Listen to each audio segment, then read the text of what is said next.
အားလုံးပဲမင်္ဂလာပါရှင်ဒီနေ့မှာတော့ညီကဂျပန်မှာရောက်နေပြီးတော့ဒီ9လပိုင်းမှာကျင်းပမဲ့ JLPT စာမေးပွဲကိုဖြေချင်တဲ့သူတွေအတွက်ပထမဦးဆုံး My JLPT ID URL နဲ့ပတ်သက်ပြီးတော့အသေးစိတ် share လုပ်ပေးမှာဖြစ်ပါတယ်ရှင်ဒီတလို့ညီပြောင်းနေတာကြောင့်လေကြားထဲမှာကိစ္စလေးနည်းနည်းဖြစ်ခဲ့တယ်ပေါ့နော်အလုံးနဲ့ပတ်သက်ပြီးတော့ရောနောက်ညီရဲ့ကျမကြီးကြောင့်ရောမို့လို့ညီ vlog ကိုခဏရပ်ထားတာဖြစ်ပါတယ်ဒါပေမဲ့အခုတော့ညီပြန်စမယ်ပေါ့နော်ကျမကြီးလည်းပြန်ကောင်းသွားပြီဖြစ်တဲ့အတွက်ပထမဆုံးအနေနဲ့ညီတို့ Google application တွေကိုဝင်ရပါမယ်ပြီးရင် search bar မှာ JLPT လို့ရိုက်လိုက်တာနဲ့ Nihongo no Ryokushikan JLPT ဆိုတဲ့ website ကကြာလာမှာဖြစ်ပါတယ်အဲ့ဒီ website တွေဝင်ပြီးတော့ကိုကဂျပန်မှာစာမွေးဖြေချင်တာဖြစ်တဲ့အတွက် Nihon de Jukan Suru ဆိုတဲ့အကွက်၄ကွက်ရဲ့ဘယ်ဘက်ချမ်းအပေါ်ဆုံးအကွက် PC ဆိုတဲ့Nihon de Jukan Suru ဆိုတဲ့အကွက်ကိုရွေးရမှာဖြစ်ပါတယ်ဒီလို home page စာမျက်နှာကိုရောက်သွားရင်တော့အောက်ဆုံးထိဆွဲချလိုက်ပြီးတော့ My JLPT ID Toroku ဆိုတဲ့အကွက်ကိုရွေးရမှာဖြစ်ပါတယ်ကိုကတူတဲ့တင်မှာဖြစ်တဲ့အတွက်အပေါ်ကခိုချင်းဆိုတဲ့အပြာရောင်ကွက်လေးတွေကိုဝင်ရမှာဖြစ်ပါတယ်ဒီစာမျက်နှာကိုရောက်လာရင်ဘာသာစကားရွေးချယ်ရမယ်ပေါ့နော်ညီကဒီတစ်ခါအင်္ဂလိပ်စာဘာသာစကားနဲ့ပဲတင်မယ်ပေါ့နော်အေကော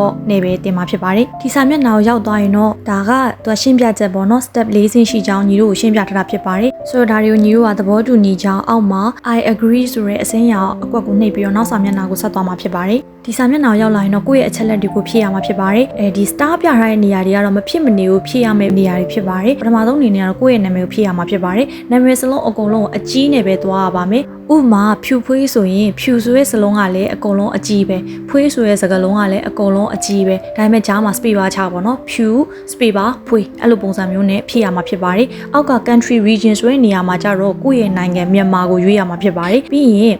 အောက်ဆုံးက first language ပေါ့နော်ကိုယ့်ရဲ့မိခင်ဘာသာစကားကမြန်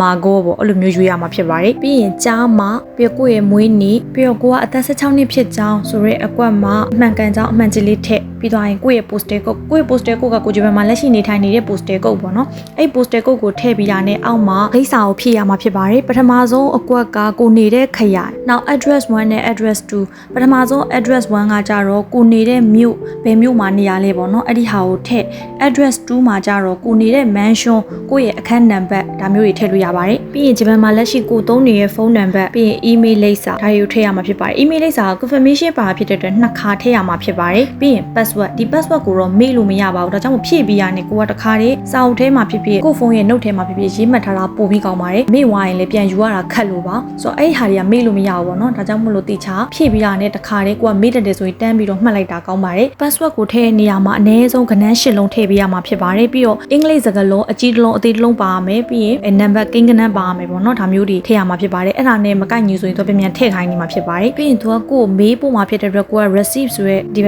က်အစွန်ဆုံးဟာလေးကိုရွေးပြီးတော့ confirm your registration ပေါ့ကိုဖြည့်သွင်းတဲ့အချက်လက်တွေမှန်ကန်သွားပြီဆိုတော့ confirm click ကိုနှိပ်ရမှာဖြစ်ပါတယ်တကယ်လို့ကိုကမှားသေးတယ်ဖြည့်တာမှားနေသေးတယ်ဆို return ကိုနှိပ်ပြီးတော့ပြန်ပြင်လို့ရပါတယ်ညီတို့ confirm လုပ်ပြီးသွားရင်နောက်စာမျက်နှာညီတို့ဖြည့်ထားတဲ့ဟာတွေကိုသူကပြန်ပြီးနောက်တစ်ချိန်ပြန်ပြမှာဖြစ်ပါတယ်ဒီမှာအချက်လက်တွေကိုစစ်ပြီးတော့မှန်ကန်သွားပြီဆိုတော့ register ကိုနှိပ်ရမှာဖြစ်ပါတယ်အဆင့်3ဆင့်ပြီးသွားရင်တော့သူကညီတို့ကို Gmail ကနေပြီးတော့ SMS ပို့မှာဖြစ်ပါတယ်အဲ့ပို့တဲ့ link တွေကိုညီတို့ဝင်လိုက်တာနဲ့ password ကိုရိုက်ထည့်ပြီးရင် send ဆိုရဲခလုတ်ကိုနှိပ်ပြီးတော့ register သွင်းထားတာပြီးစီကြောင်းဆိုရဲစာပြန်ကြပေးမှာဖြစ်ပါတယ်ပြီးရင်ညီတို့ရဲ့ Gmail account တွေကိုညီတို့ရဲ့ယူထားတဲ့ ID ကို mail ပို့ပေးမှာဖြစ်ပါတယ်အဲ့ ID နဲ့ခုနကညီတို့ထည့်လိုက်တဲ့ password ကိုလုံးဝမေ့လို့မရပါဘူးဒါကိုတခြားရေးမှတ်ထားဖို့လိုပါတယ်ဒါဆိုရင်တော့ခုနလပိုင်းမှာစာမွေးဖြေဆိုဖို့အတွက် My JLPT ID URL နဲ့ပတ်သက်ပြီးတော့နားလည်သွားမယ်လို့ယုံကြည်ပါတယ်လက်ရှိရော JLPT ဖောင်တွေကတင်လို့မရသေးပါဘူးဒီ3လပိုင်း18ရက်နေ့မှသာလျှင် JLPT စာမွေးပွဲကဖောင်တွေတင်လို့ရမှာဖြစ်ပါတယ်ဖောင်တွေတင်လို့ရတဲ့အချိန်ကျရင်လည်းဖောင်တင်နည်းနဲ့ပတ်သက်ပြီးတော့အသေးစိတ် sharing လုပ်ပေးဦးမှာဖြစ်ပါတယ်အဆုံးထိကြည့်ပေးတဲ့အတွက်အားလုံးကိုကျေးဇူးအများကြီးတင်ပါတယ်ရှင်